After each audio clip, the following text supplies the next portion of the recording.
Halo sahabatku, selamat datang kembali di channel Kita Bercerita. Kali ini akan menceritakan tentang saat aku ke rumah sakit sendiri untuk check up kandungan. Aku tak sengaja melihat suamiku dan mertua sedang mengantar check up wanita lain yang ternyata adalah sahabat dekatku. Lalu ku telepon ayahku untuk pecat suami tak tahu diri hingga miskin. Sebelum ceritanya dimulai, silahkan tulis di kolom komentar, dari kota mana saja kalian berasal. Jangan lupa tekan like dan subscribe, agar channel ini bisa berkembang, dan bisa memberikan cerita yang lebih menarik lagi. Aroma khas antiseptik langsung menyergap indera penciumanku begitu langkah kakiku melewati pintu kaca otomatis gedung rumah sakit. Pagi itu, suasana tidak terlalu ramai. Namun entah mengapa ada rasa dingin yang tidak biasa merayap di tengkukku. Aku mengelus perutku yang mulai membuncit dengan lembut.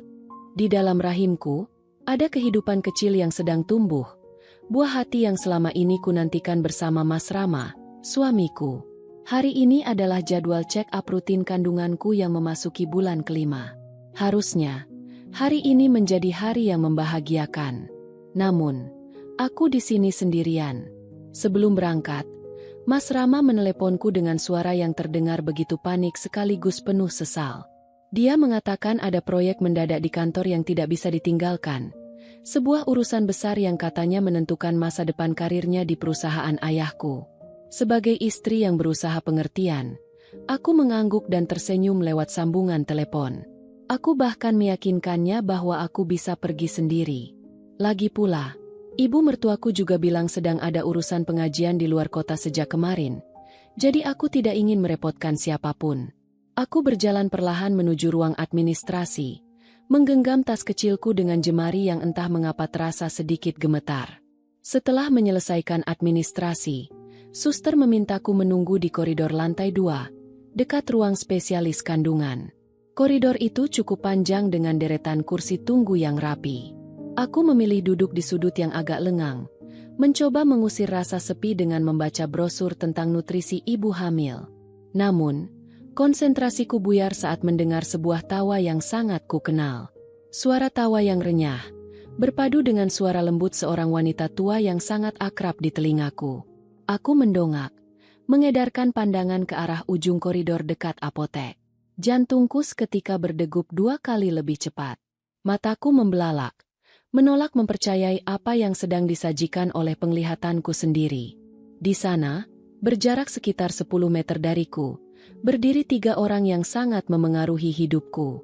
Pria dengan kemeja biru dongker yang kukenali sebagai hadiah ulang tahun dariku bulan lalu itu adalah Mas Rama. Dia sedang merangkul protektif pinggang seorang wanita yang mengenakan gaun longgar. Di sebelah mereka, ada ibu mertuaku. Wajahnya berbinar penuh kebahagiaan. Sesekali mengelus lengan wanita itu dengan penuh kasih sayang. Kasih sayang yang bahkan jarang sekali beliau tunjukkan kepadaku selama 2 tahun pernikahan kami. Dan wanita itu, duniaku serasa runtuh dalam satu kedipan mata saat dia membalikkan badannya. Karina. Dia adalah sahabat dekatku sejak masa kuliah. Wanita yang selalu mendengarkan keluh kesahku. Wanita yang tahu betapa bahagianya aku saat akhirnya dinyatakan hamil. Mereka bertiga tampak seperti sebuah keluarga kecil yang sempurna, penuh tawa dan kehangatan. Mas Rama tampak begitu perhatian, menuntun Karina berjalan dengan sangat hati-hati. Sementara ibu mertuaku sibuk membawa tas jinjing milik Karina. Air mataku merebak seketika. Namun aku menahannya sekuat tenaga. Dadaku terasa sesak. Seolah-olah pasokan oksigen di sekitar koridor itu mendadak habis. Rasa sakitnya menjalar dari dada hingga ke ujung jari-jariku. Suami yang pamit karena urusan proyek penting, dan ibu mertua yang katanya pergi keluar kota, ternyata berada di tempat yang sama, mengantarkan sahabat baikku untuk keperluan yang sama pula denganku, check up kandungan. Aku mundur selangkah, bersembunyi di balik pilar besar agar mereka tidak melihat keberadaanku. Dari balik beton dingin itu, aku menyaksikan bagaimana Mas Rama mengecup kening Karina sekilas sebelum wanita itu masuk ke dalam ruang dokter kandungan yang berbeda dengan ruanganku. Pengkhianatan ini begitu rapi, begitu senyap, dan dilakukan oleh orang-orang yang paling kupercaya. Rasa sedih yang mendalam di hatiku perlahan-lahan mengkristal menjadi sebuah kemarahan yang dingin dan terarah. Mas Rama melupakan satu hal penting dalam hidupnya. Dia bisa berada di posisinya yang nyaman sekarang, Menjabat sebagai manajer di perusahaan konstruksi terkemuka adalah mutlak karena kebaikan dan kepercayaan ayahku. Tanpa koneksi dan nama besar keluargaku, dia hanyalah seorang pria biasa yang berjuang mencari kerja. Aku menarik napas dalam-dalam, mengembuskannya perlahan untuk menenangkan debaran jantungku yang menggila demi kesehatan janinku. Aku tidak akan menangis meraung-raung di depan mereka. Aku tidak akan membuat drama murahan di koridor rumah sakit ini. Mereka tidak pantas melihat air mataku. Dengan tangan yang masih sedikit bergetar namun penuh keyakinan, aku merogoh ponsel dari dalam tas. Aku mencari satu nama yang selalu menjadi pelindung terbesarku sejak kecil. Ayah. Satu nada sambung, dua nada sambung. Lalu suara berat dan berwibawa yang sangat kurindukan terdengar di seberang telepon. Halo, Tiara sayang? Ada apa? Bagaimana check up cucu ayah hari ini? Suara ayah terdengar begitu hangat, berbanding terbalik dengan badai yang sedang berkecamuk di dalam dadaku. Aku menggigit bibir bawahku, mengumpulkan seluruh kekuatan yang tersisa di dalam suaraku agar tidak terdengar rapuh. Ayah. Panggilku lirih, namun ada nada ketegasan yang tak terbantahkan di sana. Tiara ingin meminta satu hal pada ayah. Tolong cabut semua fasilitas, jabatan, dan pecat Mas Rama dari perusahaan ayah hari ini juga. Buat dia kembali ke tempat asalnya, tanpa membawa sepeser pun harta dari keluarga kita. Di seberang sana, sempat terjadi keheningan selama beberapa detik. Ayahku adalah pria yang cerdas. Dia tidak perlu bertanya mengapa untuk tahu bahwa menantu yang selama ini didukungnya telah melakukan kesalahan fatal yang tidak termaafkan pada putri tunggalnya. Baik, Tiara. Ayah urus semuanya sekarang. Kamu baik-baik saja di sana, sayang? Suara ayah kini berubah menjadi dingin dan penuh proteksi. Tiara baik. Ayah. Tiara akan menyelesaikan apa yang harus diselesaikan di sini. Jawabku tenang sebelum mengakhiri panggilan. Aku menurunkan ponselku, menatap kembali ke arah ujung koridor di mana Mas Rama dan ibunya masih setia menunggu di depan pintu ruangan Karina. Senyum sinis terukir di wajahku. Permainan baru saja dimulai, dan pria tak tahu diri itu akan segera merasakan bagaimana rasanya kehilangan segalanya dalam sekejap mata. Aku melangkah keluar dari balik pilar beton yang sedari tadi menyembunyikan tubuhku. Setiap jengkal langkah yang kuambil terasa begitu berat, namun anehnya, ada kekuatan baru yang mengalir di dalam nadiku. Rasa sedih yang sempat membuat lututku lemas kini telah sepenuhnya digantikan oleh ketenangan yang dingin. Aku berjalan dengan dagu terangkat, mengelus perutku dalam diam, berjanji pada malaikat kecil di dalam rahimku bahwa ibunya ini tidak akan membiarkan harga diri mereka diinjak-injak. Jarak 10 meter itu terasa begitu lambat terkikis. Mas Rama dan ibu mertuaku masih berdiri di depan pintu ruang praktik dokter kandungan, saling melempar senyum gembira. Mereka tampak begitu larut dalam kebahagiaan mereka sendiri, sampai-sampai tidak menyadari kehadiranku hingga jarakku hanya tersisa 3 langkah dari mereka. Wah, Rama, nanti kalau bayinya sudah lahir, ibu mau belikan baju rajut yang... Kalimat ibu mertuaku terputus begitu saja. Tatapan matanya yang semula berbinar seketika membeku saat manik matanya berbenturan dengan tatapanku. Wajah senjanya mendadak pucat pasi, seperti baru saja melihat hantu di siang bolong. Mas Rama yang menyadari perubahan ekspresi ibunya berkerut dahi, lalu membalikkan badan. Detik itu juga, ponsel yang sedang digenggamnya hampir saja merosot dari tangannya. Pria yang pagi tadi berpamitan denganku menggunakan setelan rapi dan kecupan hangat di keningku itu kini mematung. Tatapan matanya menyiratkan kepanikan yang luar biasa. Bibirnya bergetar, mencoba merangkai kata yang tak kunjung keluar. Tiara, kamu kenapa ada di sini? Tanya Mas Rama dengan suara yang mendadak parau dan terbata-bata. Aku menghentikan langkahku tepat di hadapan mereka. Aku tidak berteriak. Aku tidak menjambak rambut siapapun, dan aku tidak melempar tas ke wajah suamiku, meskipun logikaku mengatakan mereka pantas mendapatkannya. Aku hanya menatap mereka dengan senyuman tipis yang sangat tenang, jenis ketenangan yang justru membuat bulu kuduk mereka meremang. Pertanyaan yang bagus, Mas.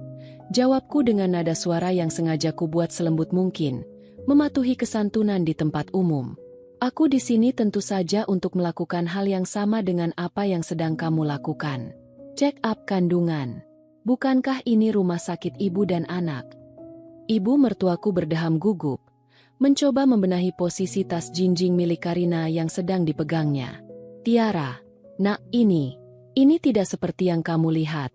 Kamu jangan salah paham dulu ya. Kilat kepanikan terpancar jelas dari mata wanita tua itu. Dia yang biasanya selalu bersikap ketus dan menuntut banyak hal dariku, kini mendadak bersuara manis dan penuh bujukan. Salah paham yang bagaimana, Ibu? Tanyaku, mengalihkan pandanganku pada ibu mertuaku. Bukannya ibu kemarin pamit pergi keluar kota untuk acara pengajian? Dan Mas Rama, bukankah ada proyek mendadak di kantor ayah yang sangat penting hingga tidak bisa ditinggalkan? Mas Rama melangkah maju, mencoba meraih jemariku dengan tangan yang gemetar. Sayang, dengarkan Mas dulu. Ini, Karina sedang sakit, dan dia tidak punya siapa-siapa di sini. Mas dan Ibu hanya berniat membantu sebagai teman lama. Tolong jangan berpikir yang tidak-tidak. Ketenanganmu sedang penting untuk bayi kita. Mendengar kata, bayi kita, keluar dari mulut pria itu. Rasanya ada gelombang mual yang luar biasa menghantam dadaku. Berani-beraninya dia membawa nama anak yang sedang kukandung untuk melindungi kebohongannya yang menjijikan? Tepat pada saat itu, pintu ruang praktik di depan kami terbuka. Seorang suster melangkah keluar, diikuti oleh Karina yang memegang selembar kertas hasil cetak ultrasonografi, USG. Wajah Karina tampak berseri-seri. Sebelum senyum itu lenyap sepenuhnya saat pandangannya jatuh padaku. Kertas di tangannya bergetar hebat. Tiara, bisik Karina.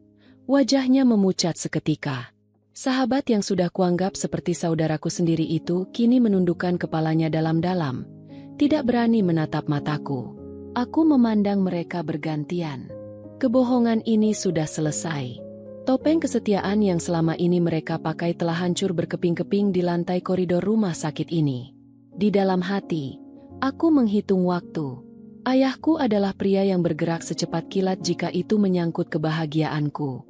Dan benar saja, baru beberapa detik keheningan mencekam itu melingkupi kami. Ponsel di saku celana Mas Rama berdering dengan sangat nyaring. Mas Rama tanpa ragu untuk mengangkatnya. Namun saat melihat layar ponselnya yang menampilkan nama sekretaris utama dari kantor ayahku, dia terpaksa menggeser tombol hijau dengan tangan gemetar. Halo, selamat siang Pak. Mas Rama memulai pembicaraan dengan nada formal, namun sedetik kemudian, aku bisa melihat bagaimana seluruh warna kehidupan seolah lenyap dari wajah suamiku. Matanya membelalak lebar, dadanya kembang kempis, dan keringat dingin mulai bercucuran dari pelipisnya. Apa? Tidak mungkin. Ini pasti ada kesalahan. Tolong hubungi Bapak Direktur. Saya perlu menjelaskan sesuatu. Halo? Halo? Mas Rama berteriak panik. Namun tampaknya sambungan telepon di seberang sana sudah diputus secara sepihak. Ponsel di tangannya perlahan turun. Pria yang tadinya berdiri tegak dengan kemeja mewahnya itu kini tampak begitu rapuh dan gemetar. Keangkuhannya runtuh dalam hitungan detik. Semua fasilitas, jabatan manajer yang diagung-agungkannya, hingga mobil dinas mewah yang diparkir di bawah, telah ditarik kembali oleh pemilik aslinya. Mas Rama menatapku dengan tatapan kosong penuh ketakutan. Dia baru saja menyadari bahwa dalam hitungan menit, dia telah kembali menjadi bukan siapa-siapa. Koridor rumah sakit yang tadinya terasa dingin kini seolah berubah menjadi panggung sandiwara yang pengap. Dering telepon yang baru saja terputus menyisakan keheningan yang mencekam di antara kami berempat. Mas Rama berdiri mematung, menatap layar ponselnya yang sudah menggelap dengan pandangan tidak percaya. Napasnya memburu, dan aku bisa melihat jakunnya naik turun dengan cepat saat dia berusaha mencerna kenyataan pahit yang baru saja menghantamnya. Rama, ada apa? Siapa yang menelepon? Kenapa wajahmu sampai seperti itu? Nak? Ibu mertuaku memecah keheningan dengan suara yang melengking panik. Beliau mengguncang lengan putranya, menuntut jawaban yang tak kunjung keluar dari bibir Mas Rama yang mendadak keluh. Mas Rama tidak menjawab ibunya. Perlahan, dia mengalihkan pandangannya padaku. Tatapan matanya yang semula penuh kepanikan kini berubah menjadi tatapan memohon, bercampur dengan ketakutan yang amat sangat. Dia melangkah mendekat, mengabaikan Karina yang masih berdiri mematung di ambang pintu ruang dokter dengan wajah pucat pasi. "Tiara, kamu, apa yang sudah kamu lakukan?" bisik Mas Rama, suaranya bergetar hebat. "Sekretaris ayahmu. Dia baru saja mengatakan bahwa aku diberhentikan secara tidak hormat hari ini. Semua proyekku dialihkan. Dan mereka meminta kunci mobil dinas serta kartu kredit operasional diserahkan sore ini juga. Tiara, ini pasti kesalahpahaman, kan? Kamu yang melakukan ini." Aku melipat kedua tanganku di dada, menatapnya dengan pandangan lurus tanpa sepercik pun rasa iba. "Aku tidak melakukan apa-apa, Mas. Aku hanya mengembalikan segala sesuatunya ke tempat yang semestinya. Bukankah adil? Ayahku memberikanmu posisi, fasilitas, dan kehormatan karena kamu adalah suamiku, pria yang berjanji akan menjaga putri tunggalnya. Tapi sekarang, ketika janji itu sudah kamu injak-injak, untuk apa keluargaku tetap menghidupimu? Tiara, jaga bicaramu." Ibu mertuaku tiba-tiba menyela. Suaranya meninggi, mencoba mengembalikan keangkuhan yang biasa beliau tunjukkan di rumah. "Bagaimana bisa kamu memecat suamimu sendiri hanya karena masalah sepele seperti ini? Rama ini sedang membantu Karina. Karina ini sahabatmu. Dia sedang kesulitan dan butuh bantuan. Di mana hati nuranimu sebagai sesama wanita?" Mendengar ucapan ibu mertuaku, sebuah tawa getir hampir saja lolos dari bibirku. Hebat sekali wanita tua ini membalikan fakta. Di saat mereka tertangkap basah menyembunyikan kebohongan besar, beliau masih sempat-sempatnya memakai topeng kebajikan dan menyalahkanku. Aku menatap ibu mertuaku dengan tajam, membuat wanita itu langsung bungkam dan memundurkan langkahnya setapak. "Masalah sepele," ibu bilang. "Ibu membohongiku dengan alasan pergi pengajian. Suamiku membohongiku dengan alasan proyek penting.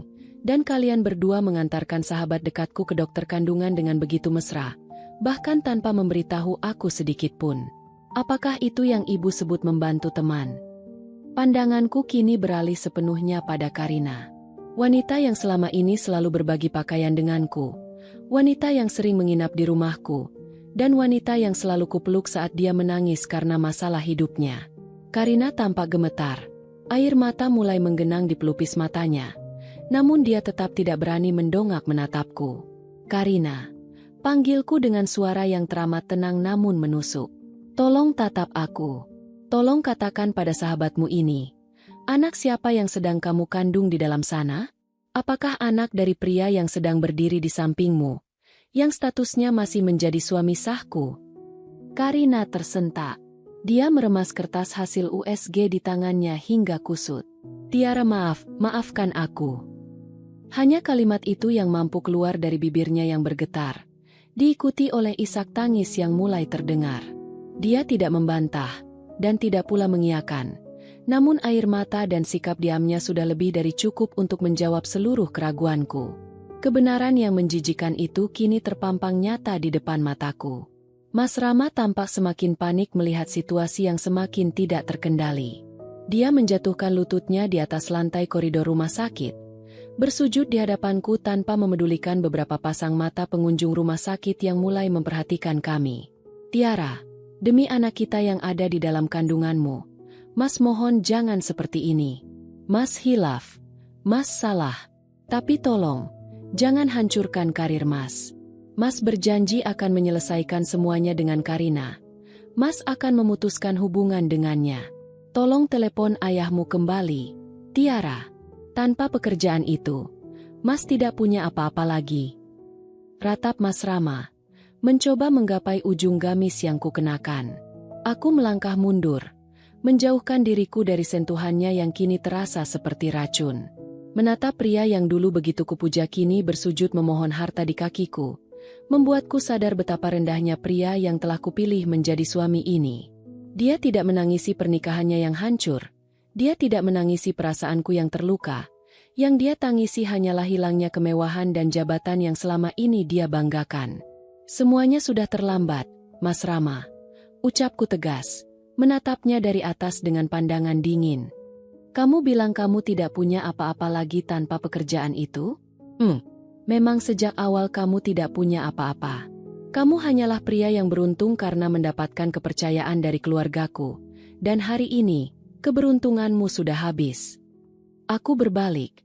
Tidak ingin lagi menghabiskan energiku yang berharga untuk meladeni mereka. Janin di dalam perutku membutuhkan ketenangan. Dan aku harus menyelesaikan urusan medisku sendiri hari ini. Saat aku mulai melangkah pergi, aku mendengar ibu mertuaku berteriak histeris. Sementara Mas Rama terus memanggil namaku dengan suara yang syarat akan keputusasaan. Rasa sakit di hatiku memang belum sepenuhnya hilang. Namun ada kepuasan tersendiri melihat bagaimana roda nasib berputar begitu cepat menghancurkan kesombongan mereka. Langkah kakiku bergema pelan di sepanjang koridor saat aku berjalan meninggalkan pemandangan memuakkan di depan ruang praktik itu. Aku tidak menoleh ke belakang lagi. Meskipun suara tangisan Karina dan teriakan panik ibu mertuaku masih samar-samar terdengar berusaha memanggil namaku. Di atas lantai rumah sakit yang bersih ini, harga diriku yang sempat terkoyak kini perlahan-lahan kutata kembali. Aku menaruh telapak tanganku di atas perut, merasakan kehangatan di sana. Kita kuat. Nak, ibu akan memastikan kamu tumbuh tanpa kekurangan satu apapun, dan tanpa bayang-bayang seorang ayah yang tidak tahu diri. Bisikku dalam hati, menguatkan tekad. Aku memilih untuk tetap menyelesaikan pemeriksaan kandunganku di ruang dokter yang berbeda. Ruang dokter yang sejak awal sudah dijadwalkan untukku. Sepanjang pemeriksaan, aku berusaha keras menekan segala emosi negatif agar tekanan darahku tetap stabil demi keselamatan janinku. Dokter mengatakan bahwa kandunganku sehat, dan itu adalah satu-satunya berita baik yang paling kusyukuri hari ini. Setelah menyelesaikan seluruh rangkaian pemeriksaan dan mengambil vitamin di apotek, aku melangkah menuju lobi utama rumah sakit.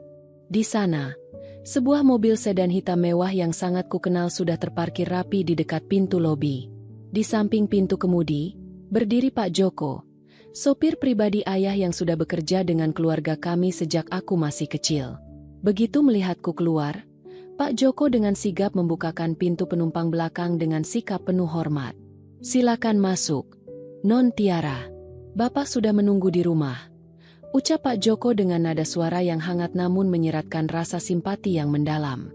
Rupanya, berita tentang prahara ini sudah sampai ke telinga orang-orang kepercayaan ayah. Terima kasih, Pak Joko. Jawabku lembut sembari mendudukkan diri di kursi belakang yang nyaman.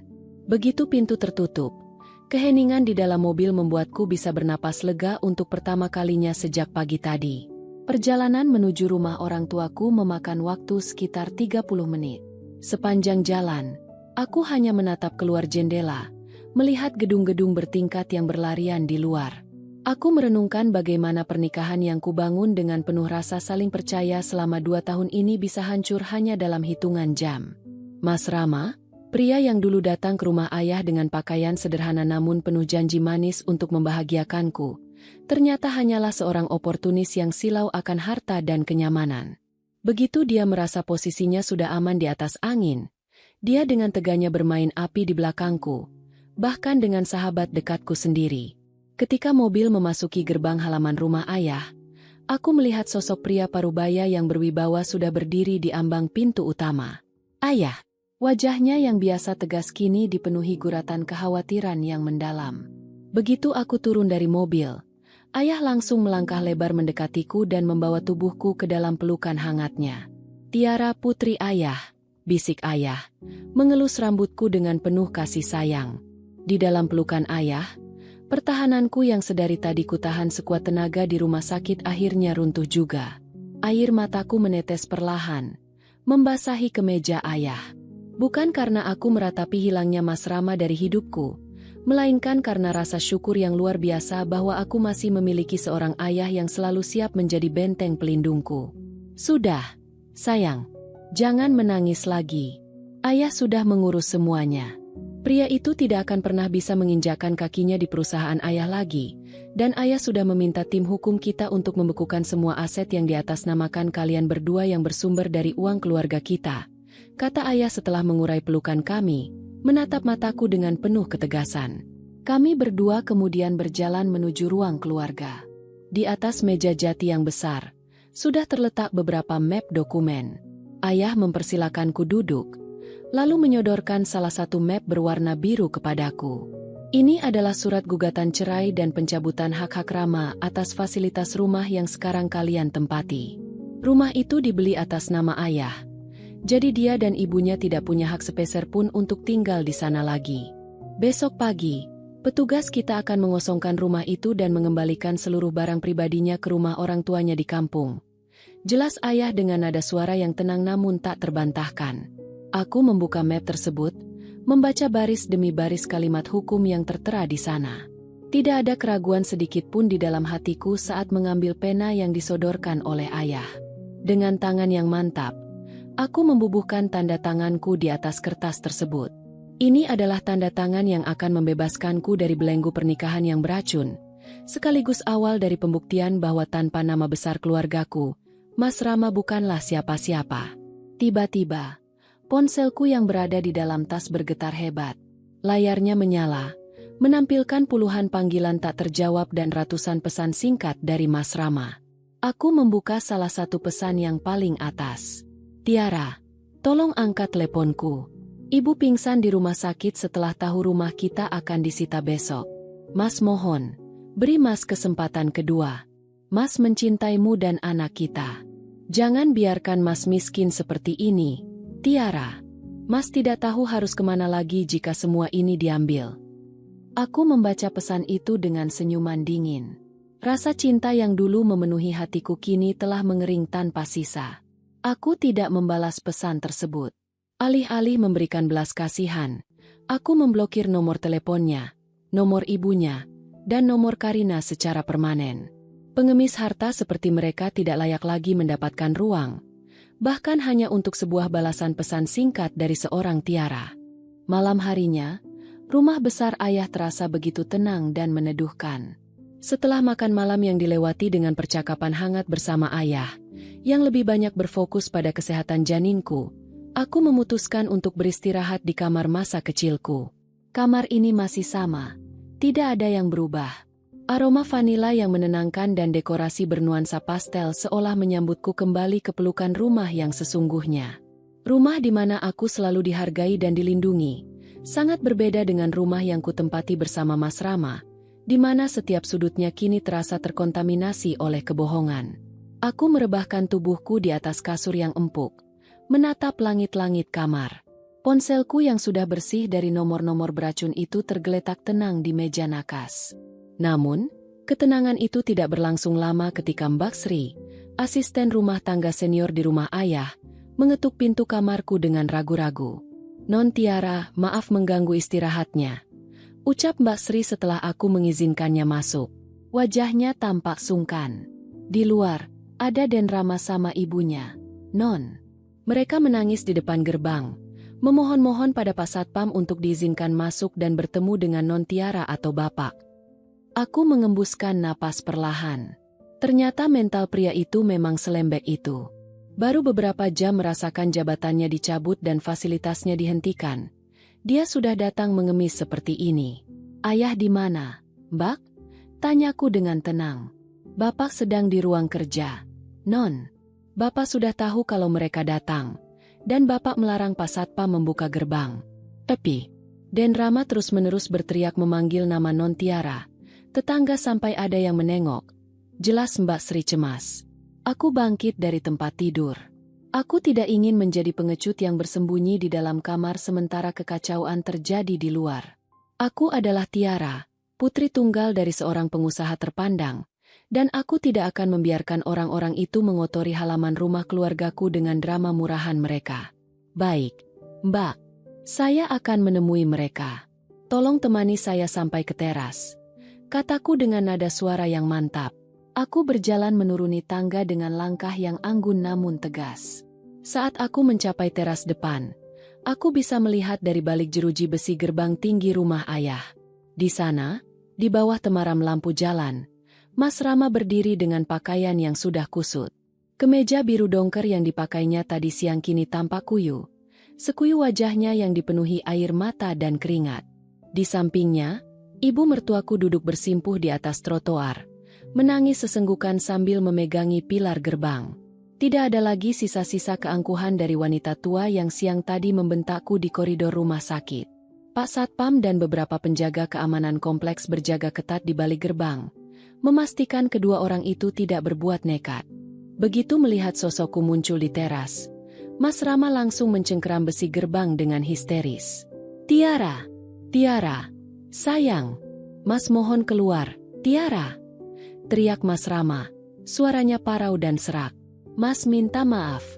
Mas tahu Mas bersalah. Mas hilaf karena godaan Karina. Tapi tolong jangan hukum Mas seperti ini. Ibu terpukul sekali. Tiara, kami tidak punya tempat tinggal kalau rumah itu disita besok. Uang di tabungan Mas juga tidak cukup untuk membayar ganti rugi proyek yang dialihkan ayahmu. Aku berjalan perlahan hingga jarakku hanya terpaut beberapa meter dari gerbang. Berdiri di area teras yang diterangi lampu. Aku sengaja tidak mendekat ke arah gerbang agar tidak menyentuh atmosfer mereka yang negatif. Mas Rama, Ibu, panggilku. Suaranya mengalun tenang namun bergema dengan ketegasan yang mutlak di keheningan malam. Pulanglah. Tidak ada lagi yang perlu dibicarakan di antara kita. Surat gugatan cerai sudah kutandatangani, dan proses hukum akan tetap berjalan sebagaimana mestinya. Tiara, nak. Ibu mertuaku mendongak, menatapku dengan mata yang sembab dan memerah. Ibu mohon, ampuni Rama. Ibu yang salah karena tidak mengingatkan Rama. Tapi tolong jangan buat kami melarat.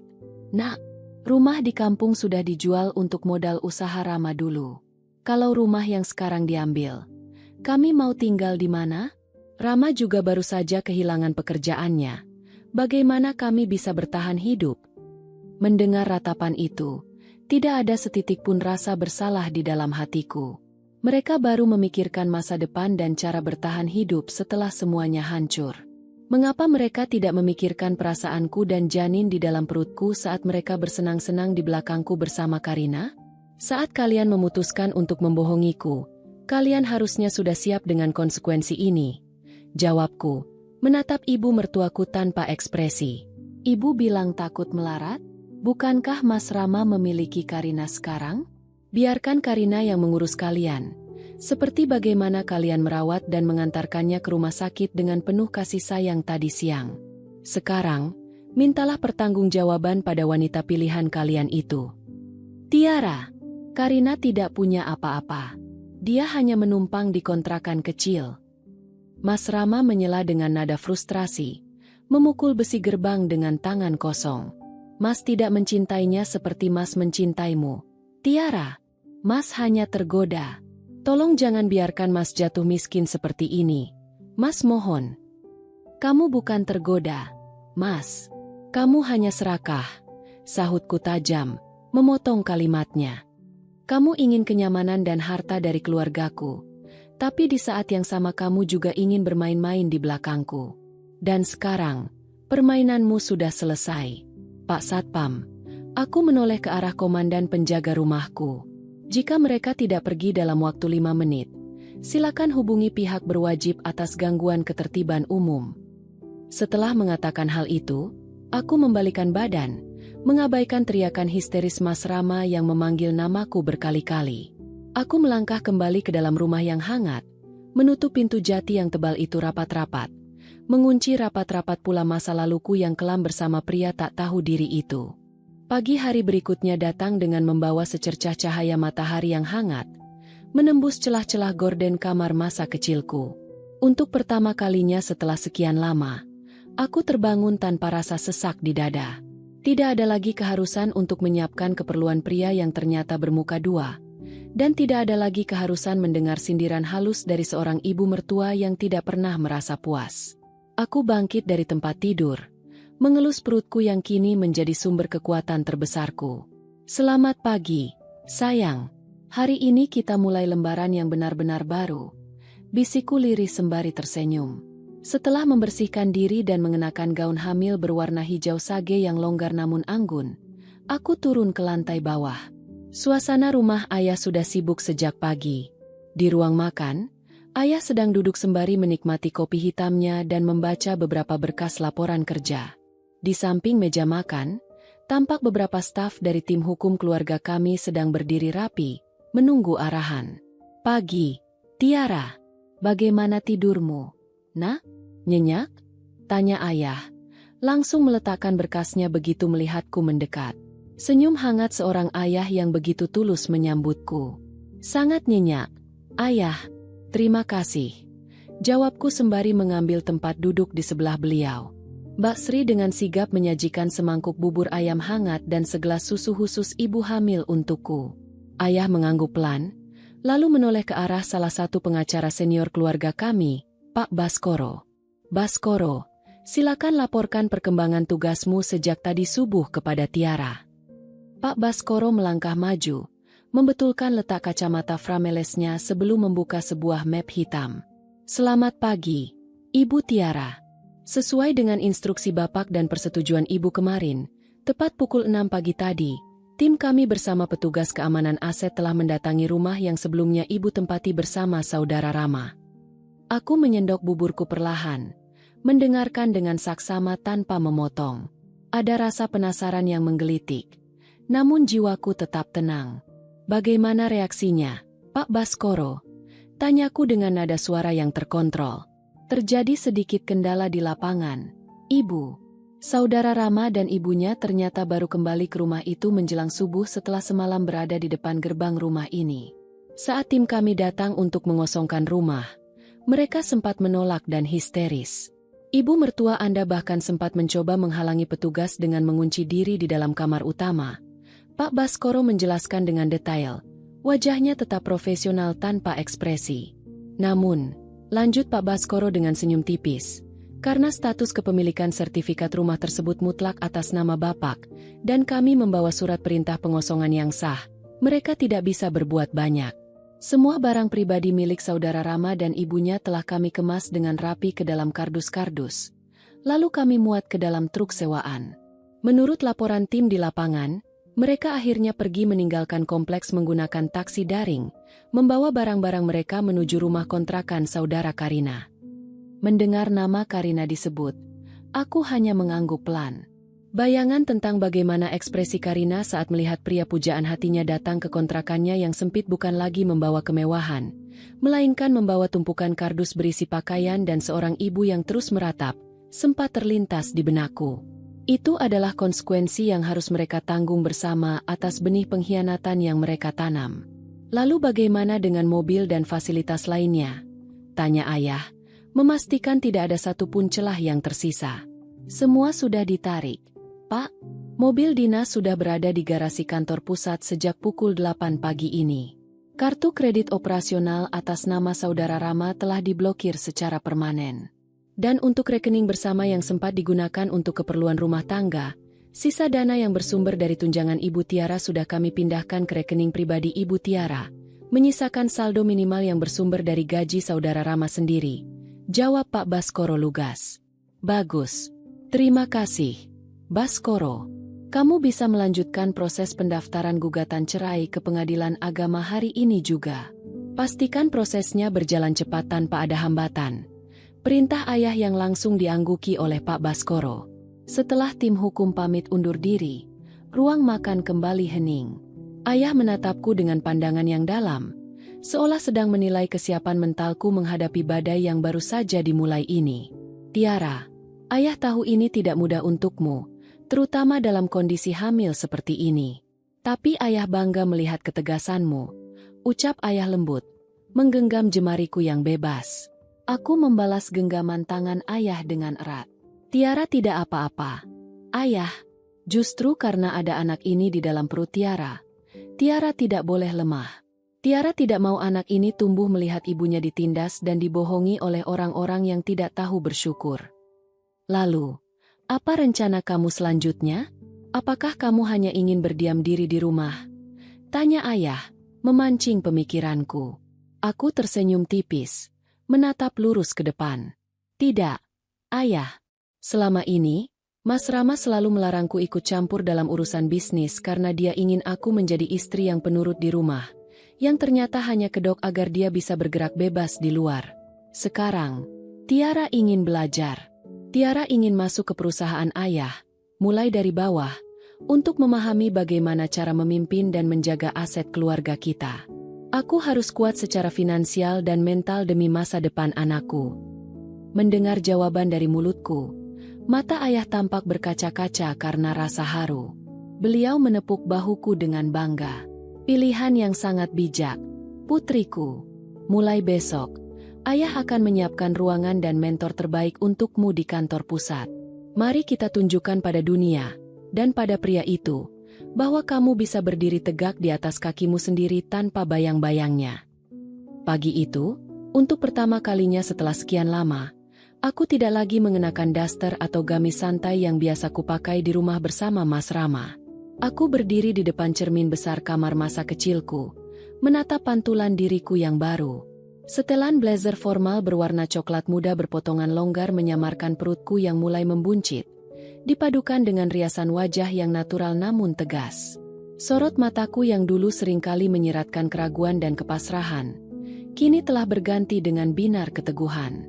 Hari ini adalah hari pertamaku menjejakkan kaki di kantor pusat perusahaan ayah, bukan lagi sebagai anak pemilik perusahaan yang datang untuk berkunjung, melainkan sebagai seorang wanita yang siap belajar memegang kendali atas hidup dan masa depannya sendiri. Kamu cantik sekali, sayang. Puji ayah saat kami bertemu di ruang makan.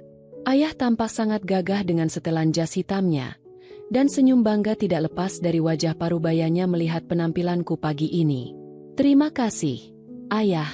Tiara sedikit gugup, tapi Tiara siap. Jawabku sembari meminum segelas susu hangat yang sudah disiapkan Mbak Sri. Perjalanan menuju kantor pusat yang terletak di kawasan bisnis utama kota terasa berbeda.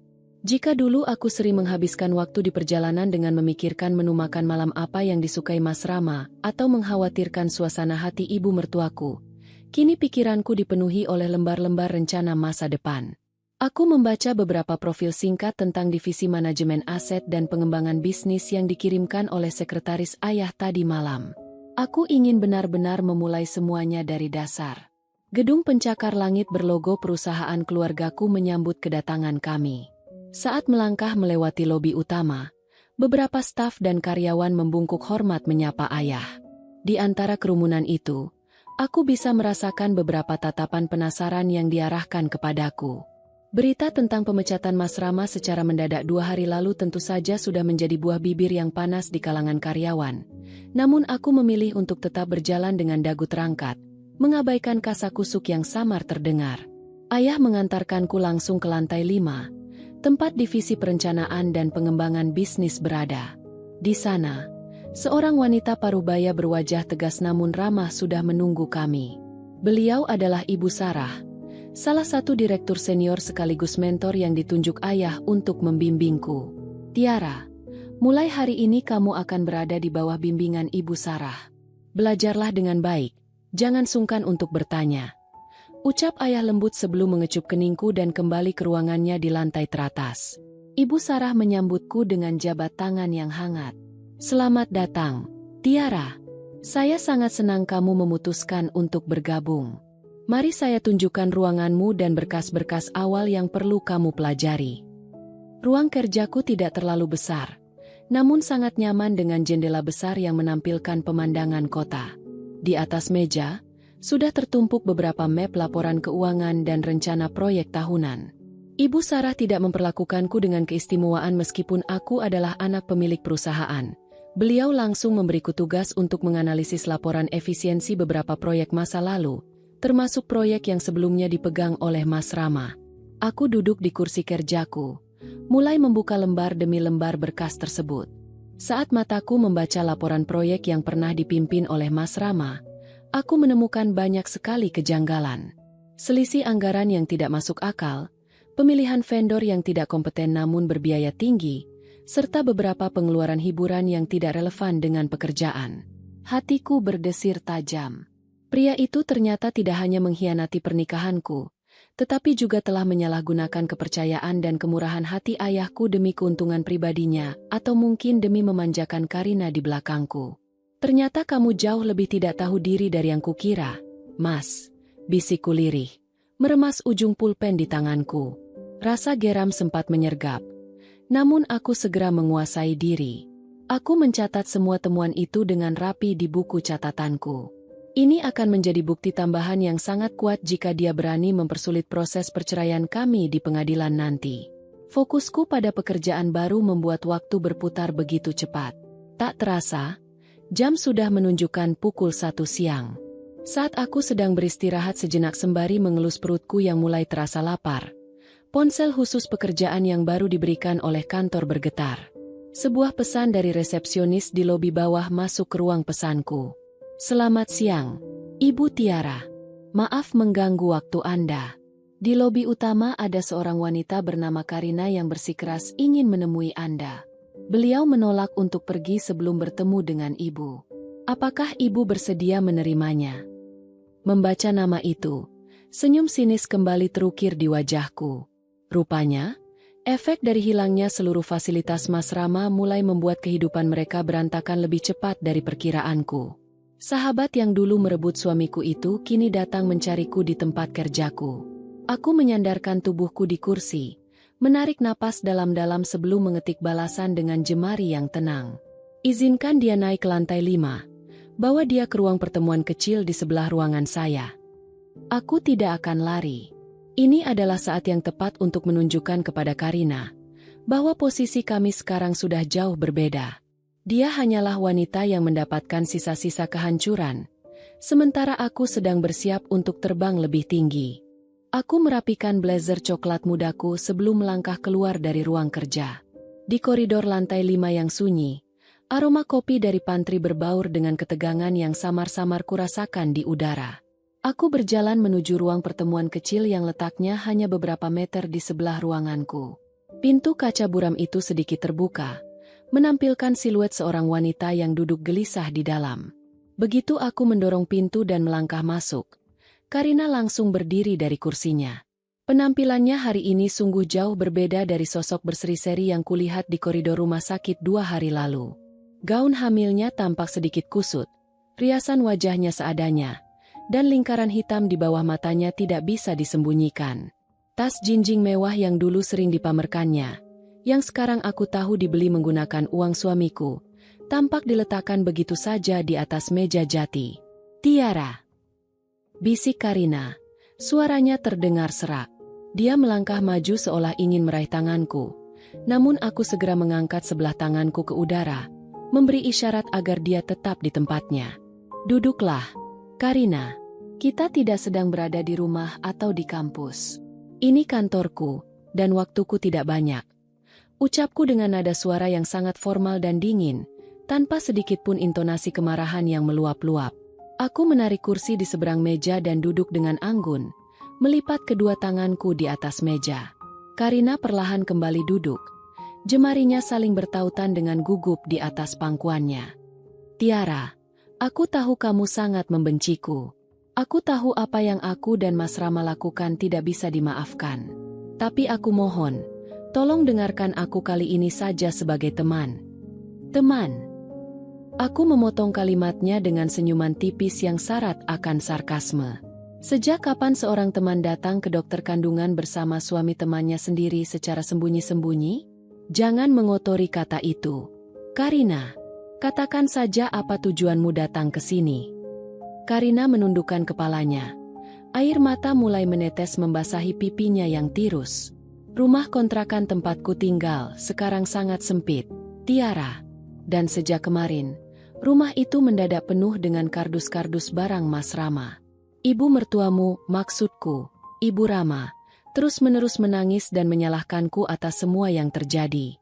Dia menyuruhku bertanggung jawab atas hilangnya pekerjaan Rama." Aku mendengarkan penuturannya dengan wajah datar. Di dalam hati, aku tidak terkejut sama sekali. Ibu mertuaku adalah tipe wanita yang hanya mencintai kenyamanan. Ketika kenyamanan itu hilang, beliau pasti akan mencari kambing hitam untuk disalahkan, dan Karina adalah sasaran yang paling empuk. "Lalu, apa hubungannya denganku?" tanyaku tenang. Rama sekarang seperti orang frustrasi, Tiara."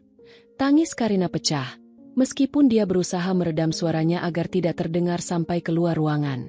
Dia tidak mau keluar dari kamar. Dia terus-menerus memandangi ponselnya, berharap kamu menghubunginya. Dia bahkan tidak peduli lagi denganku atau bayi yang ada di dalam kandungan ini. Kami tidak punya uang yang cukup untuk membayar sewa bulan depan jika Rama tidak bekerja. Aku mohon, Tiara, bicaralah pada ayahmu.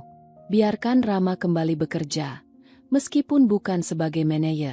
Setidaknya beri dia posisi agar dia bisa memberi nafkah. Menatap wanita di hadapanku yang sedang mengemis demi pria yang telah merebut kebahagiaanku, rasanya sungguh ironis. Pria yang dulu dipuja Karina karena dianggap sukses, mapan, dan berwibawa, kini terbukti hanyalah seorang pria lemah yang hancur begitu topeng kekayaannya dilepas. Karina, ucapku lembut, namun setiap kata yang keluar dari bibirku terasa seperti bilah es yang tajam. Kamu tahu apa yang paling menarik dari analisis proyek yang baru saja kulakukan di meja kerjaku? Mas Rama, pria yang kamu bela itu, tidak hanya mengkhianatiku secara emosional. Dia juga melakukan banyak kecurangan anggaran di perusahaan ayahku selama setahun terakhir. Mata Karina membelalak mendengar ucapanku. Isak tangisnya mendadak terhenti. Aku baru saja mengumpulkan bukti-buktinya. Lanjutku sembari bersandar pada sandaran kursi. Jadi, jangankan kembali bekerja. Jika ayahku memutuskan untuk membawa kasus penyalahgunaan dana ini ke jalur hukum, Mas Rama tidak hanya akan jatuh miskin, tetapi dia juga harus bersiap menghabiskan beberapa tahun ke depan di balik jeruji besi.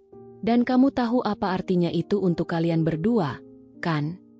Wajah Karina seketika berubah menjadi pucat pasi, lebih pucat daripada saat kami bertemu di rumah sakit. Tubuhnya gemetar hebat mendengar kenyataan baru yang tidak pernah dia duga sebelumnya. Jadi, saranku untukmu sekarang, aku berdiri dari kursiku, menandakan bahwa pertemuan ini telah usai. Pulanglah. Alih-alih mengemis pekerjaan di sini, lebih baik kamu bantu pria itu untuk mengemas pakaiannya lagi, atau bersiaplah mencari pengacara. Urusan kalian denganku sudah selesai di koridor rumah sakit hari itu. Sekarang, jalani saja pilihan hidup yang sudah kalian rakit sendiri.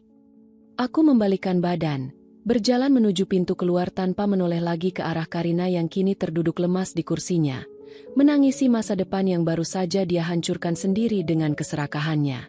3 minggu berlalu sejak pertemuan terakhirku dengan Karina di ruang pertemuan lantai 5. Selama waktu itu, aku menenggelamkan diriku sepenuhnya ke dalam tumpukan berkas, analisis pasar, dan rapat-rapat internal perusahaan. Bimbingan ketat dari Ibu Sarah membuatku berkembang jauh lebih cepat dari yang kubayangkan. Rasa sakit hati yang dulu sempat membakar dada kini telah bertransformasi menjadi bahan bakar yang luar biasa untuk profesionalitasku. Kandunganku pun tumbuh dengan sangat baik. Setiap kali aku merasa lelah, tendangan-tendangan kecil dari dalam rahim seolah menjadi penepuk bahu spiritual yang memintaku untuk terus bertahan. Hari ini, suasana hatiku sedikit berbeda. Sebuah undangan resmi dari Pengadilan Agama Jakarta Selatan telah terselip di dalam tas kerjaku. Hari ini adalah sidang pertama gugatan cerai yang kuajukan terhadap Mas Rama. Agenda hari ini adalah mediasi, sebuah prosedur formal yang harus dilewati sebelum hakim memeriksa pokok perkara. Kamu mau ayah temani, Tiara? Tanya ayah saat kami sarapan bersama di meja makan yang luas. Tatapan matanya syarat akan rasa khawatir, seolah aku masih menjadi putri kecilnya yang rapuh. Aku tersenyum hangat, menggenggam telapak tangan ayah yang mulai berkerut. Tidak perlu, ayah. Ada Pak Baskoro dan tim hukum yang mendampingi Tiara. Ayah fokus saja pada rapat pemegang saham hari ini. Tiara ingin menyelesaikan urusan ini dengan kekuatan Tiara sendiri. Ayah menatapku lama, lalu mengangguk bangga. Baiklah, selesaikan apa yang harus diselesaikan, putriku. Pukul 9 pagi, mobil yang dikendarai Pak Joko tiba di pelataran Pengadilan Agama. Suasana di sana cukup ramai, dipenuhi oleh orang-orang yang juga sedang memperjuangkan babak baru kehidupan mereka. Aku melangkah turun dengan anggun, mengenakan tunik hamil berwarna biru dongker dipadukan dengan celana kulot putih bersih.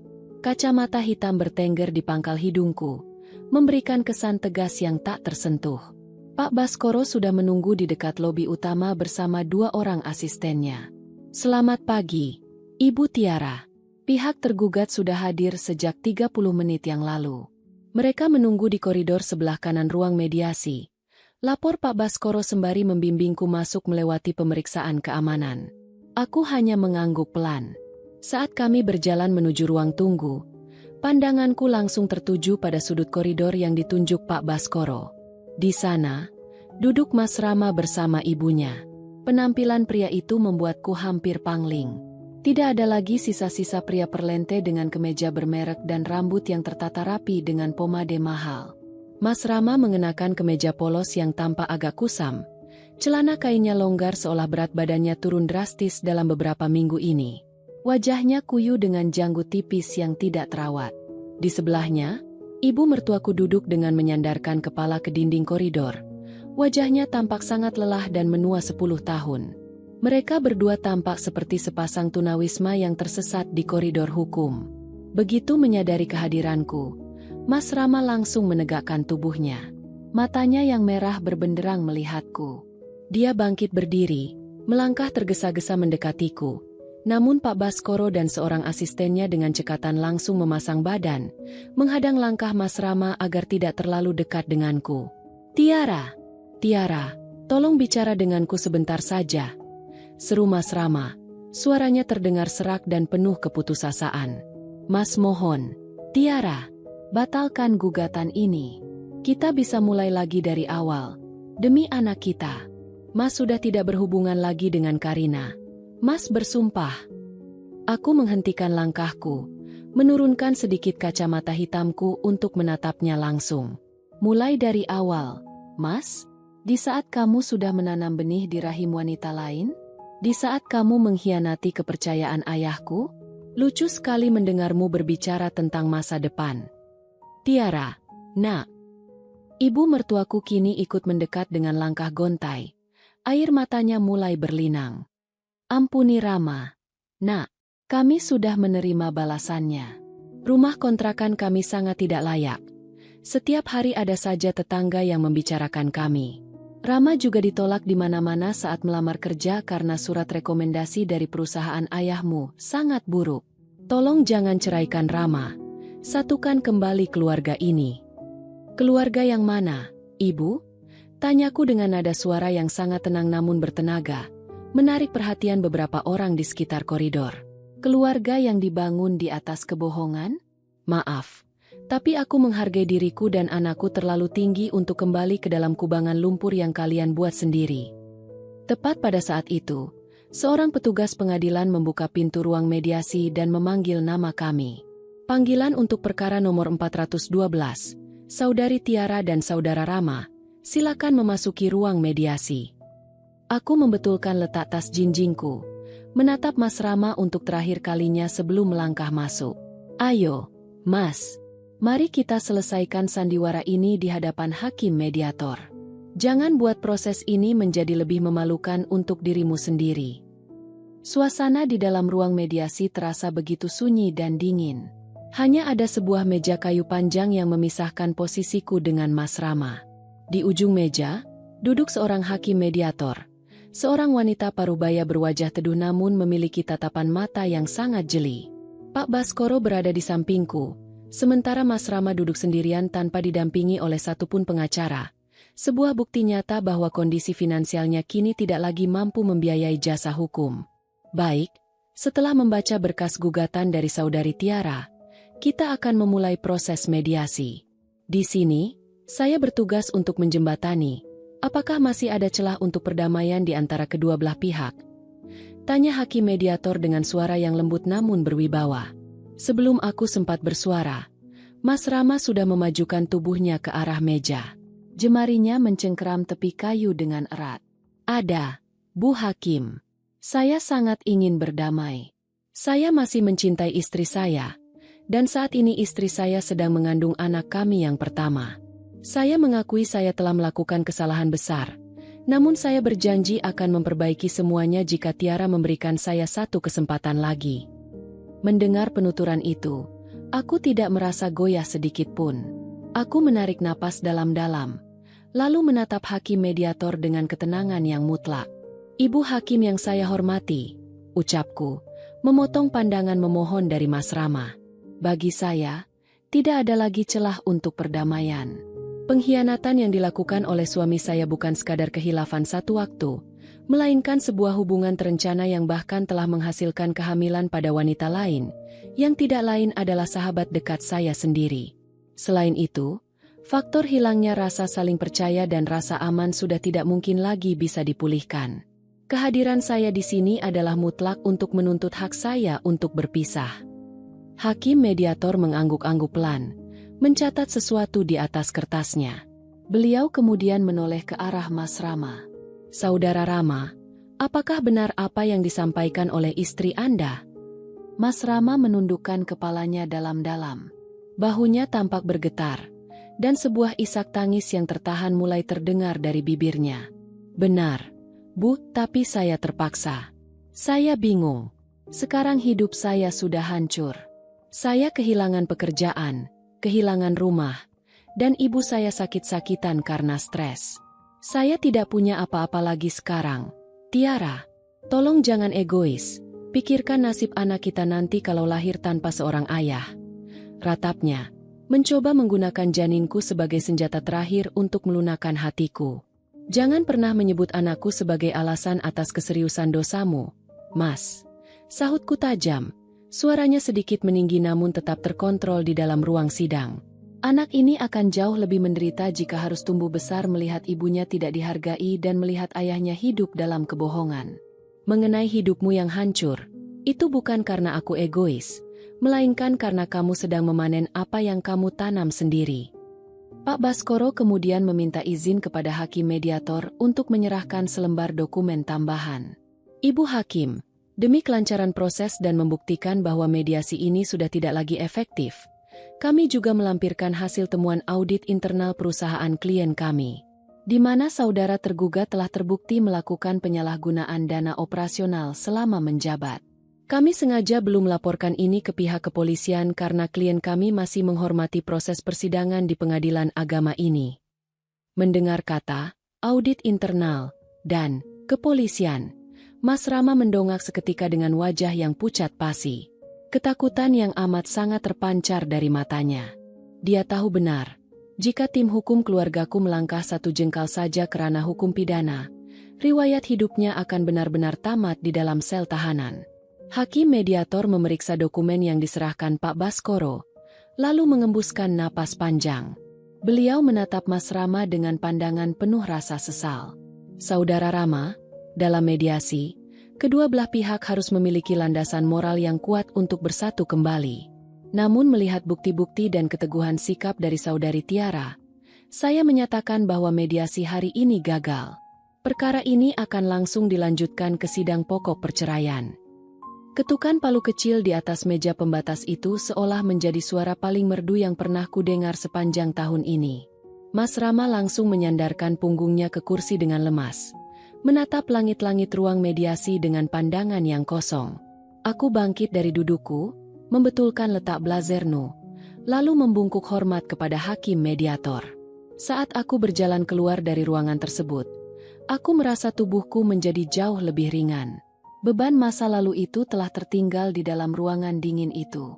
Di luar, cahaya matahari siang menyambutku, dan aku tahu, langkahku ke depan akan menjadi jauh lebih pasti tanpa ada lagi bayang-bayang seorang pria tak tahu diri yang mengiringi langkahku. Hari-hari setelah gagalnya mediasi berjalan dengan ritme yang jauh lebih cepat. Ruang sidang pengadilan agama kini menjadi saksi bisu bagaimana seluruh kebohongan Mas Rama dikuliti satu persatu oleh tim hukum Pak Baskoro. Mulai dari bukti-bukti foto di rumah sakit, kesaksian dari para staf, hingga lembar audit internal perusahaan yang tidak bisa dibantah lagi keabsahannya. Mas Rama tidak bisa berkelit sedikit pun. Pria yang dulu selalu pandai bersilat lidah itu kini hanya bisa tertunduk lesu di kursi pesakitan, meratapi nasibnya yang kian hari kian terpuruk. Hari ini adalah puncaknya. Agenda persidangan telah mencapai babak akhir. Pembacaan putusan oleh majelis hakim. Aku duduk di kursi tunggu koridor pengadilan, ditemani oleh Pak Baskoro yang setia membawa tas dokumen. Di seberang ruangan, aku melihat Mas Rama duduk sendirian. Ibu mertuaku tidak tampak hadir hari ini. Kudengar dari desas-desus bahwa beliau terlalu malu dan kondisi kesehatannya kian menurun sejak mereka terpaksa pindah ke rumah kontrakan yang sempit. Mas Rama menatap ke arah lantai. Jemarinya saling bertautan, tampak begitu cemas. Sekilas dia mencoba melirik ke arahku, namun aku segera mengalihkan pandangan, fokus pada detak halus di dalam perutku yang kini sudah memasuki bulan ke-6. Ibu Tiara, mari silakan masuk. Majelis hakim sudah siap. Interupsi dari petugas pengadilan membuyarkan lamunan sejenakku. Kami melangkah masuk ke dalam ruang sidang utama yang megah. Aroma kayu jati yang pekat dan lambang Garuda di dinding depan memberikan atmosfer ketegasan hukum yang mutlak. Aku mengambil tempat di sisi kanan, sementara Mas Rama berjalan gontai menuju sisi kiri. 3 orang majelis hakim memasuki ruangan, membuat seluruh hadirin berdiri memberikan penghormatan. Setelah semua kembali duduk, hakim ketua yang merupakan seorang pria parubaya dengan kacamata tebal mulai membuka persidangan dan membacakan berkas putusan yang tebalnya puluhan halaman itu. Kata demi kata dibacakan dengan nada yang lantang dan jelas. Hatiku berdegup konstan, tidak ada lagi rasa panik, yang ada hanyalah penantian akan sebuah kebebasan yang sah di mata hukum dan negara. Hingga akhirnya, kalimat yang kunantikan itu menggema di seluruh penjuru ruangan. Menimbang bahwa seluruh bukti pernikahan tidak dapat lagi dipertahankan akibat adanya pelanggaran komitmen mendasar dari pihak tergugat. Maka dengan ini, majelis hakim memutuskan, mengabulkan gugatan penggugat, Saudari Tiara, secara keseluruhan. Menetapkan jatuh talak 1 bain sugra dari tergugat, Saudara Rama, terhadap penggugat. Menetapkan hak asuh anak yang masih berada di dalam kandungan sepenuhnya jatuh ke tangan penggugat setelah kelahiran nanti. Tok, tok, tok. Suara ketukan palu sidang sebanyak 3 kali itu memecah keheningan. Detik itu juga, ada kelegaan luar biasa yang membuncah di dalam dadaku. Air mata haru menetes perlahan di pipiku, namun segera kuusap dengan selembar tisu. Aku menarik napas dalam-dalam, merasakan oksigen murni yang seolah baru pertama kali kuhirup dengan sebebas ini. Aku bukan lagi istri dari pria yang tidak tahu diri itu. Hubungan hukum dan ikatan suci yang dulu mengikat kami kini telah resmi terputus. Mas Rama tampak terpukul hebat. Dia menyembunyikan wajahnya di balik kedua telapak tangannya. Bahunya berguncang hebat karena tangisan yang akhirnya pecah. Dia baru saja menyadari bahwa dia tidak hanya kehilangan kenyamanan materi, kemewahan jabatan, dan nama besar keluargaku, tetapi dia juga telah kehilangan hak penuh atas darah dagingnya sendiri yang sedang kukandung. Setelah sidang ditutup, aku bersalaman dengan Pak Baskoro sebagai bentuk rasa terima kasih atas kerja kerasnya selama berminggu-minggu ini. Saat aku hendak membalikkan badan untuk keluar dari ruang sidang, suara Mas Rama kembali menghentikan langkahku. Tiara, panggilnya lirih. Dia melangkah mendekat dengan sisa-sisa kekuatannya. Wajahnya sembab dan merah. Selamat atas keputusan ini. Mas tahu Mas tidak pantas mendapatkan maafmu. Tapi bolehkah suatu saat nanti Mas melihat anak kita jika dia sudah lahir? Mas tidak punya siapa-siapa lagi sekarang. Karina sudah pergi meninggalkanku setelah tahu aku tidak punya uang lagi dan terancam dilaporkan ke polisi. Aku menatapnya dengan tatapan lurus, tanpa ada sisa kemarahan maupun dendam. Mendengar bahwa Karina pergi meninggalkannya begitu dia jatuh miskin hanyalah sebuah pembuktian dari apa yang sudah kuprediksi sejak awal. Hubungan yang dibangun di atas keserakan akan runtuh oleh keserakan itu sendiri. Mengenai anak ini, ucapku lembut sembari mengelus perutku. Aku tidak akan pernah mengajari dia untuk membenci ayahnya. Tapi kamu harus ingat satu hal, Mas Rama. Kamu harus menata hidupmu sendiri dari bawah tanpa pernah berharap sepeser pun bantuan dari keluargaku lagi. Jadilah pria yang bertanggung jawab dengan usahamu sendiri. Baru setelah itu kita bicarakan masa depan anak ini. Tanpa menunggu jawabannya, aku membalikkan badan dan berjalan keluar menuju pintu ruang sidang. Di luar, ayah sudah berdiri menunggu di dekat mobil bersama Pak Joko, tersenyum lebar menyambut putri tunggalnya yang kini telah berhasil melewati badai terbesar dalam hidupnya. Aku melangkah menyongsong masa depanku yang baru, dengan kepala tegak dan hati yang utuh. 3 bulan setelah ketukan palu hakim di pengadilan agama, kedamaian yang seutuhnya akhirnya kembali ke dalam hidupku. Pagi ini, udara di sekitar kediaman ayah terasa begitu bersih. Jendela besar di kamarku kubiarkan terbuka lebar, membiarkan semilir angin membawa aroma melati yang bermekaran di taman bawah.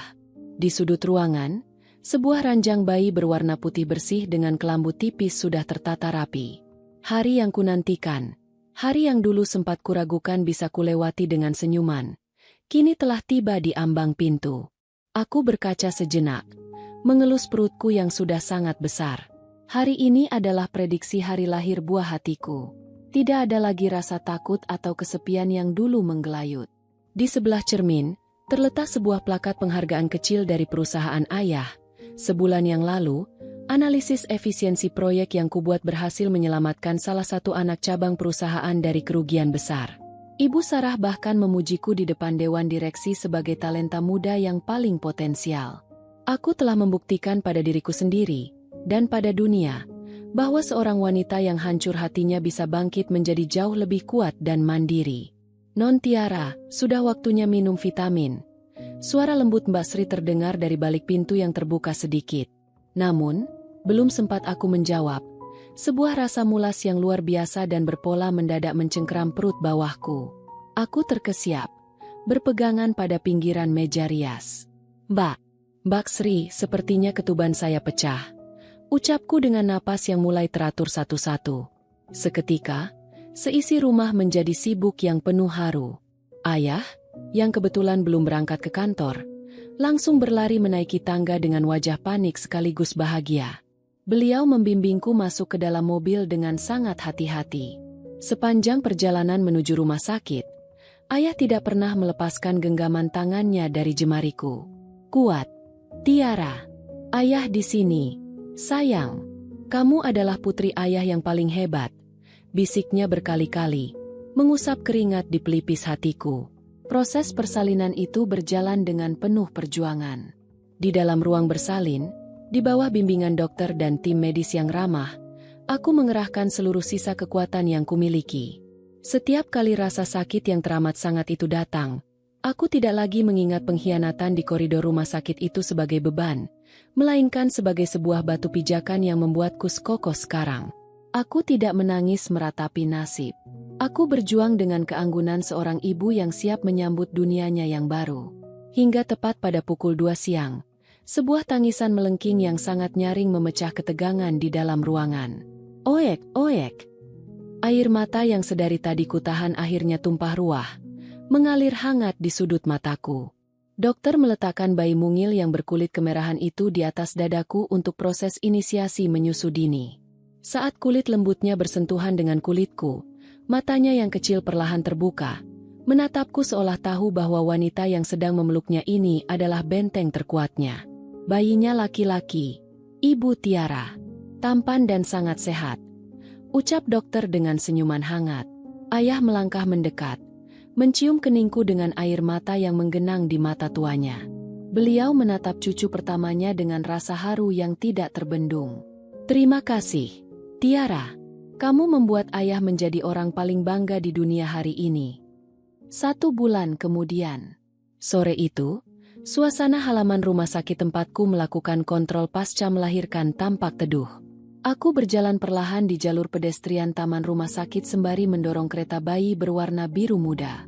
Anakku, yang kuberi nama Bumi Kenandra, sedang tertidur lelap dengan nyenyak di dalamnya. Saat aku hendak berjalan menuju mobil di mana Pak Joko sudah menunggu, langkahku terhenti. Di balik pagar pembatas taman, dekat area parkir sepeda motor, berdiri seorang pria dengan pakaian kemeja flanel yang sudah pudar warnanya. Mas Rama. Pria itu hanya berdiri mematung di sana. Dia tidak berani mendekat, apalagi melewati batas pagar. Di tangannya, dia memegang sebuah bungkusan kecil berbungkus kertas kado sederhana. Tatapan matanya yang sayu berbenturan dengan tatapanku. Ada rasa bersalah, penyesalan yang teramat dalam, dan rasa segan yang begitu besar terpancar dari wajahnya yang kini tampak jauh lebih kurus. Kudengar dari Pak Baskoro, Mas Rama kini bekerja sebagai buruh angkut di sebuah gudang logistik di pinggiran kota untuk menyambung hidup dan membiayai pengobatan ibunya yang sakit-sakitan. Keangkuhannya telah habis tak bersisa, digantikan oleh realita hidup yang keras. Aku diam di tempatku selama beberapa detik. Perlahan, aku melangkah mendekati pagar pembatas, menghentikan kereta bayi beberapa langkah di hadapannya. Aku tidak menunjukkan wajah benci, tidak pula menunjukkan wajah kasihan. Aku hanya menatapnya sebagai seorang manusia yang telah melewati masa lalu bersama. Tiara, bisiknya. Suaranya bergetar hebat. Matanya langsung beralih ke arah kereta bayi, dan air matanya menetes seketika. Dia sangat tampan. Wajahnya mirip sekali denganmu. Namanya Bumi, Mas. Ucapku dengan nada suara yang teramat tenang, santun, namun memiliki jarak yang sangat tegas. Dia tumbuh dengan sangat sehat. Mas Rama mengangguk patah-patah, menyeka air matanya dengan punggung tangan yang kini tampak kasar. Dia menyodorkan bungkusan kecil yang dipegangnya dengan tangan bergetar melewati sela pagar. Ini, Mas hanya bisa membelikan sepatu rajut kecil ini dari upah pertama Mas minggu ini. Mas tahu ini tidak seberapa dibandingkan kemewahan yang bisa kamu berikan. Tapi, tolong izinkan Bumi menerimanya, sebagai tanda bahwa ayahnya tahu dia ada di dunia ini. Aku menatap bungkusan itu lama. Menolak pemberian ini hanya akan menunjukkan bahwa aku masih menyimpan dendam di dalam hati. Dan aku sudah melangkah terlalu jauh untuk membiarkan dendam mengotori hatiku yang sekarang sudah damai. Aku mengulurkan tanganku, menerima bungkusan kertas kado itu dengan sopan. Terima kasih, Mas Rama. Aku hargai pemberianmu. Jalani hidupmu dengan baik. Perbaiki apa yang bisa kamu perbaiki untuk ibumu. Ucapku lembut namun berwibawa. Mas Rama tersenyum getir. Namun ada binar kelegaan di matanya karena aku bersedia menerima pemberiannya. Dia mundur 2 langkah, membungkuk sedikit sebagai tanda hormat. Sebuah pemandangan yang membuat siapapun yang melihatnya akan kagum pada ketegaran hati seorang Tiara yang mampu memaafkan tanpa harus kembali ke masa lalu yang merusak. Aku membalikan badan, mendorong kembali kereta bayi Bumi menuju mobil ayah yang sudah menunggu. Di bawah langit sore yang berwarna keemasan, aku tahu bahwa badai telah sepenuhnya berlalu. Aku telah keluar sebagai pemenang, bukan dengan cara menghancurkan orang lain lewat amarah, melainkan dengan cara membangun diriku sendiri menjadi wanita yang berdaulat, dihormati, dan bahagia bersama putra kecilku. Dari kisah tadi, kita belajar bahwa setiap perjalanan hidup selalu membawa pesan yang berharga. Semoga ada hikmah yang bisa kita petik bersama hari ini. Kalau kalian suka dengan cerita seperti ini, silakan tekan tombol like dan subscribe sebagai bentuk dukungan kamu untuk channel ini. Terima kasih sudah meluangkan waktu kalian. Tetaplah menjadi bagian dari channel Kita Bercerita ini, dan sampai jumpa di kisah inspiratif berikutnya.